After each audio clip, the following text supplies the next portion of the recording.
So, do I ever feel like a dumbass? My camera was on the tripod for, I don't know, the last 2-3 hours.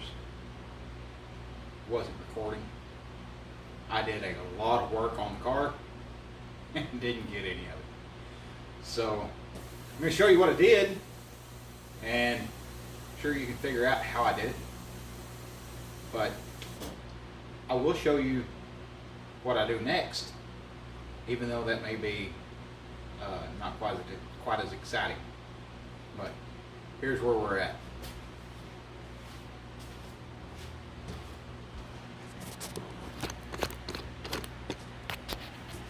Torn apart, that's where we're at. The fenders, hood, front bumper, both doors are off of the car in preparation for a color change. What color, you may ask? Well, that's a surprise. There's a couple of people that know. You guys do not say anything in the comments. If you've got a guess, feel free to guess. I will not tell you if you're right or wrong. I will tell you this. It was originally going to be red with a black roof. I have changed my mind. It will no longer be red with a black roof. It will still have a black roof, black door handles, which are on the shelf in the cabinet, and black mirrors, which are also, well, they're on my table, torn apart. Yeah, the table, it actually does exist. It's not just a catch-all for stuff. But this is what I've been doing for the last, I don't know, 3 hours or so, is pulling parts.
So I just got done doing the etching primer.